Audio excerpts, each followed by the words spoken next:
Buen día para todos. Bienvenidos a los participantes del primer Congreso de Enfermedades Poco Frecuentes. Mi nombre es Ignacio Sarante.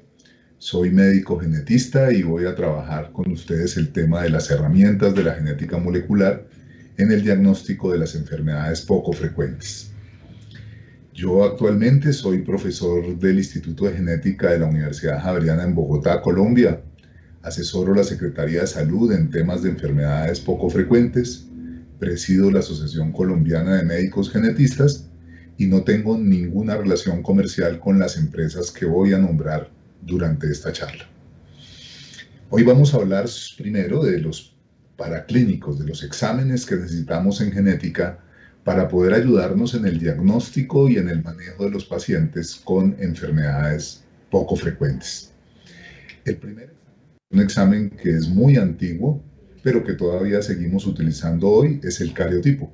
Para esto se requiere una muestra de sangre del paciente y en el cual lo que se va a hacer es fotografiar los cromosomas que están en las células de la sangre. Aquí ven ustedes la figura de un cariotipo, ven los cromosomas agrupados por parejas, son 46 cromosomas, los hombres somos XY, las mujeres son XX, y aquí podemos detectar algunas alteraciones que permiten diagnosticar las enfermedades huérfanas. Un examen que se demora más o menos entre 10 y 30 días en salir el resultado. Es un examen difícil porque hay que hacer cultivo, pero que todavía continúa siendo de muchísima utilidad. Cuando queremos ver que se pierde información genética porque a esos cromosomas se les cae, se les borra una parte, podemos utilizar otro examen que se llama el FISH. Esto tiene que ver, la F es de fluorescencia. Y aquí les pongo un ejemplo.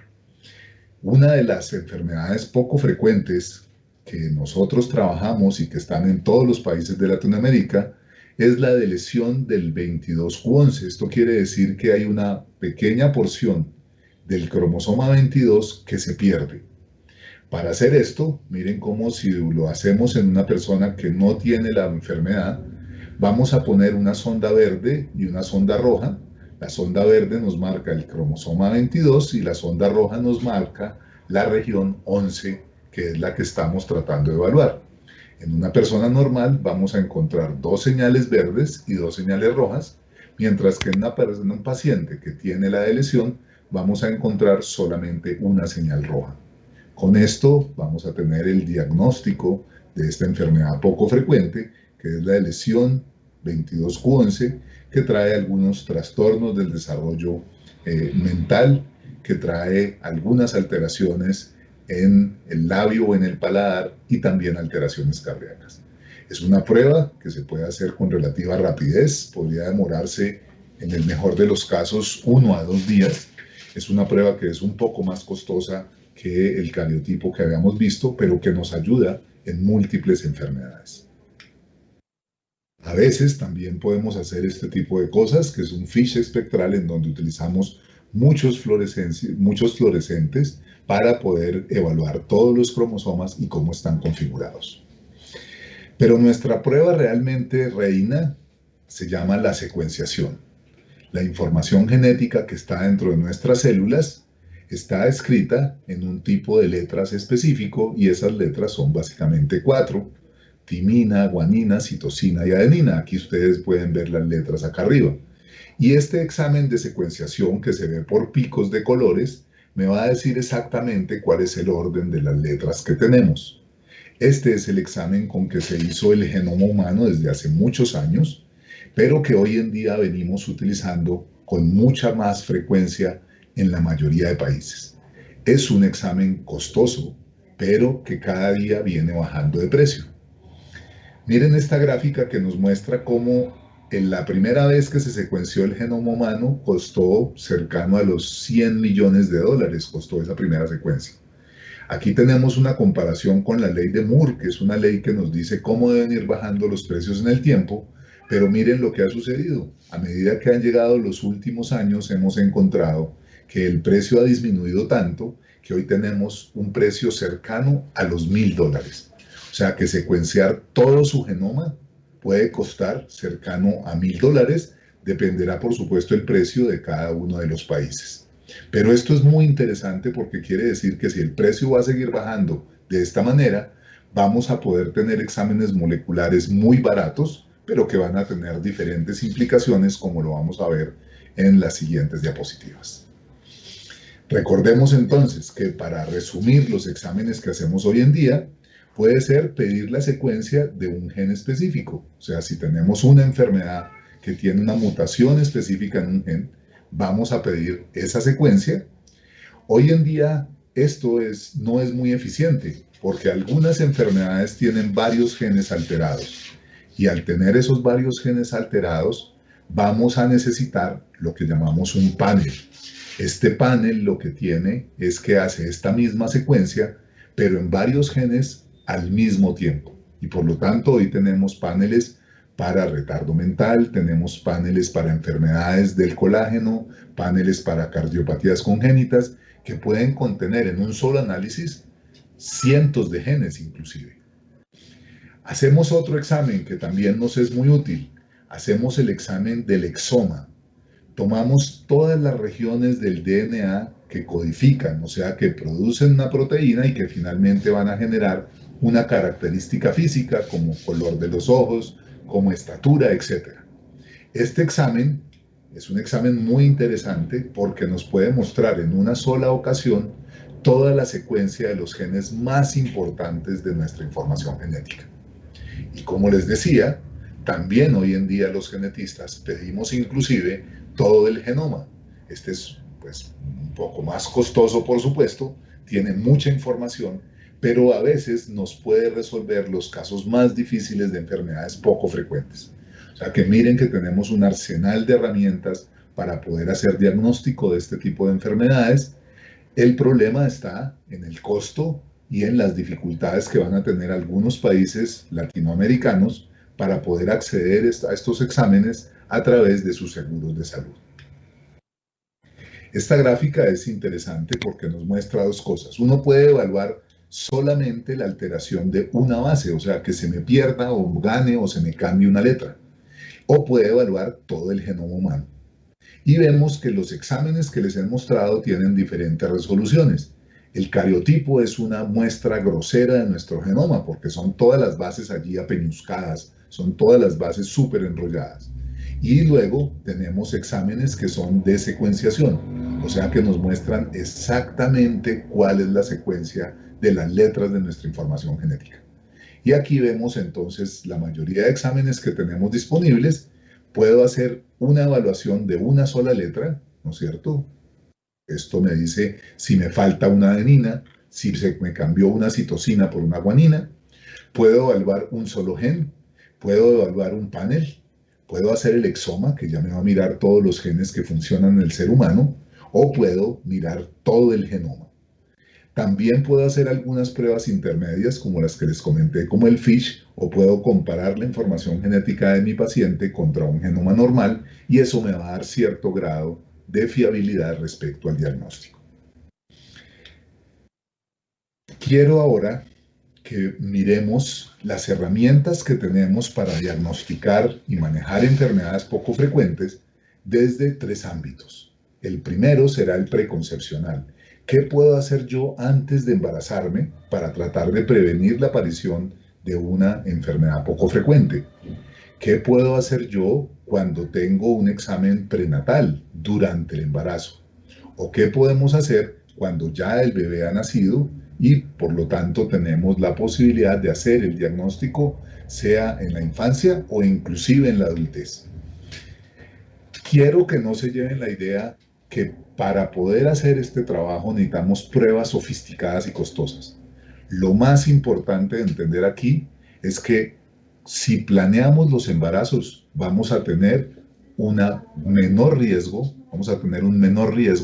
de tener un hijo con una enfermedad poco frecuente. ¿Qué debemos hacer? Esto es lo que recomienda el CDC de Atlanta. Suplementar con ácido fólico, no consumir medicamentos, ni alcohol, ni drogas o cigarrillo, porque estos pueden perjudicar el futuro embarazo. Mantenernos vacunados, controlar las enfermedades crónicas, incluyendo la obesidad. Uno que va a ser muy importante, pregunten en la familia qué enfermedades hay, porque si nosotros evaluamos los antecedentes familiares, vamos a tener un indicio del riesgo que tenemos de que nuestro hijo también tenga este tipo de enfermedades. Por supuesto, debemos hacer una evaluación médica y hacer los mismos exámenes que se hacen en el periodo prenatal, pero antes de quedar embarazado.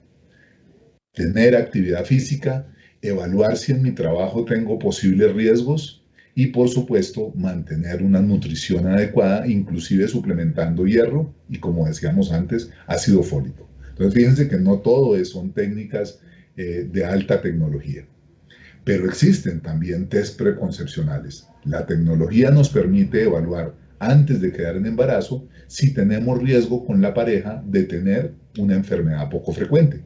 Les voy a mostrar dos ejemplos de dos empresas. Esta se llama Pathway Genomics. Esta empresa lo que hace es que yo puedo pedirle a través de una muestra, generalmente de saliva, de la pareja, o sea, le tomamos muestra a la pareja, a ambos, y ellos van a evaluar si somos o no portadores de alguna mutación que, si se juntara en nuestros hijos, podría generar una enfermedad. Recuerden que esto lo trabajamos para la mayoría de enfermedades que llamamos autosómicas recesivas, y entonces los padres son portadores y tienen un riesgo del 25% de tener un hijo afectado. Acá está un ejemplo en donde me dicen todas estas enfermedades, me dicen si tengo o no una mutación que, si está en la pareja, pues me aumenta el riesgo. ¿En quiénes utilizamos este tipo de test preconcepcionales? En parejas que sean consanguíneas, por ejemplo, primos hermanos, en las parejas que tienen antecedentes familiares de enfermedades poco frecuentes. Alguien se pregunta, ¿deberíamos utilizarlo acaso en todas las parejas? ¿Debería todo el mundo hacerse un test preconcepcional? Hay que dudarlo, ¿no es cierto? Es un tema que tiene también dificultades éticas, tiene altos costos, pero podría ser una herramienta en muchos casos para tratar de prevenirlo. Otra empresa que nos ofrece, miren, 330 enfermedades autosómicas o ligadas al cromosoma X. Entonces uno se toma esta muestra en pareja, se hace la secuenciación de todos estos genes y nos van a decir cuál es el riesgo que tenemos de tener un hijo con alguna enfermedad. ¿Qué podemos hacer ahora en el periodo prenatal? Ya estamos en embarazo, la pareja ya está embarazada. Fíjense, les digo primero qué cosas hay que hacer antes de meternos con exámenes sofisticados. Lo más importante, controles prenatales. La OMS recomienda por lo menos 8. Esto reduce la muerte y las complicaciones durante el embarazo.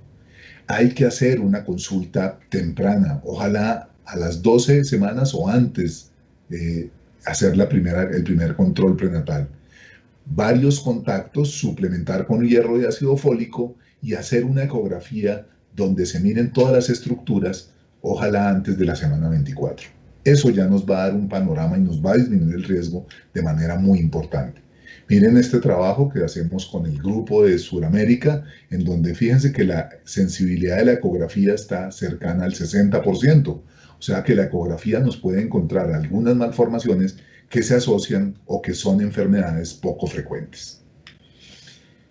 Pero también podemos hacer test moleculares prenatales. Los podemos hacer en el bebé y hacer diagnóstico molecular.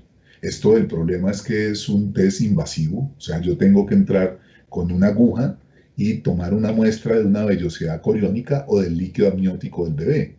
Ahí puedo hacer lo mismo que dijimos al principio, puedo utilizar todas las técnicas de biología molecular que usamos para hacer diagnóstico. Pero también aparece otro examen muy interesante, y es que puedo tomar la sangre materna sin necesidad de poner una aguja dentro del útero. Y en la sangre materna también puedo encontrar algunas enfermedades. ¿A quién se le hace un test prenatal? Bueno, en general a madres que tengan edades superiores a 35 años, porque hay un riesgo importante de alteraciones cromosómicas. Cuando en la ecografía encuentro alguna alteración en la forma del bebé que me hacen sugerir que tenga un problema cromosómico o, por ejemplo, una enfermedad poco frecuente, que haya una historia previa de embarazo con alteraciones cromosómicas, y lo que decíamos, cuando tengo antecedentes de enfermedades poco frecuentes. En ese líquido amniótico yo puedo tomar perfectamente una muestra para hacer la secuenciación, los paneles, todos los exámenes que hemos hablado, e intentar diagnosticar en el periodo prenatal esa enfermedad en el bebé. Y también lo que les decía, podemos tomar pruebas en la sangre materna sin necesidad de intervenir al bebé y allí vamos a encontrar la posibilidad de tamizar o de testear algunas de estas patologías. Finalmente, miremos en el periodo postnatal. En el periodo postnatal vamos a tener disponibles todas estas tecnologías, pero quiero distribuirles en 3 grandes grupos. Algunas enfermedades poco frecuentes las podemos detectar inmediatamente el bebé nace, y eso se llama tamizaje neonatal. Ahí podemos evaluar enfermedades endocrinológicas, errores innatos del metabolismo, o sea, alteraciones en la bioquímica. Podemos evaluar alteraciones sensoriales como por ejemplo oír, tener problemas en la audición o en la visión. Muchas de ellas configuran enfermedades poco frecuentes y una muy importante que es muy frecuente, aparece casi en el 1% de nuestros niños, que son las cardiopatías congénitas. Esa es una herramienta, el tamizaje neonatal. Tenemos que promover el tamizaje neonatal porque ahí podemos encontrar tempranamente este tipo de enfermedades y podríamos mejorar muchísimo el pronóstico si arrancamos un tratamiento desde muy chico el bebé. Es importante también tener sistemas de vigilancia. Aquí no todo es tecnología molecular, también es tecnología de salud pública. Y deberíamos tener sistemas de vigilancia que evalúen cuál es la frecuencia de los defectos congénitos y, por supuesto, de las enfermedades poco frecuentes. Aquí en Colombia no hemos cambiado esa nomenclatura y la seguimos llamando por ley enfermedades huérfanas. Pero también podemos tener disponibles pruebas moleculares masivas. O sea que también podemos hacer este tema de la secuenciación. Miren, haciendo un barrido en Latinoamérica, qué tantas patologías tamizamos nosotros en diferentes países. Ahí ven ustedes los números. Vemos que definitivamente, pues, Uruguay, Panamá están liderando, Argentina está haciendo tamizaje metabólico de 6 patologías. En Colombia apenas hemos empezado con una. Esperamos que el año entrante metamos otras 6 patologías acá. Costa Rica es tal vez el país más avanzado, es capaz de hacer más de 30 patologías en una sola muestra del talón de un bebé. Así que la mayoría de estas patologías son consideradas poco frecuentes y es una de las mejores estrategias para poder encontrar los pacientes rápidamente. Sistemas de vigilancia. ¿Quiénes tienen sistemas de vigilancia? Todos estos países, pero aquí sí Colombia, digamos que lidera un tema y es que tenemos un sistema de vigilancia no solo de defectos congénitos, sino también de enfermedades poco frecuentes, separado del otro sistema. Y eso es muy interesante porque nos permite ver cómo van las enfermedades poco frecuentes, cómo se están notificando y cómo van avanzando. Y por último, una pregunta. ¿Y por qué no le hacemos entonces el exoma, que serían todos los genes importantes a los recién nacidos? Miren este artículo de Nature donde nos muestran que definitivamente es muy específico, o sea, es capaz de encontrarme los negativos, pero no es tan sensible como otras técnicas. Sin embargo, miren que me encuentran una gran cantidad. En esta muestra que hicieron, me encuentran una gran cantidad de patologías que son poco frecuentes. Esta técnica de hacer exoma podría, y lo han propuesto, hacerse para todos los recién nacidos. ¿Encontraríamos las 8.000 enfermedades huérfanas? ¿Qué hacemos ahora si las encontramos con el tratamiento? Esto podría terminar la odisea diagnóstica, eso de que demoremos años para poder diagnosticar un paciente. ¿Podemos con esto salvar más vidas? Pero ¿qué hacemos con las mutaciones que no queremos encontrar? Allí hay muchas preguntas éticas, muchas preguntas técnicas, muchas preguntas que tenemos, pero es muy probable que si esto sigue bajando de precio, esto vaya para allá. Muchísimas gracias por su atención. Quedaré atento a las inquietudes que puedan tener y espero que sigan disfrutando de este evento. Muchas gracias.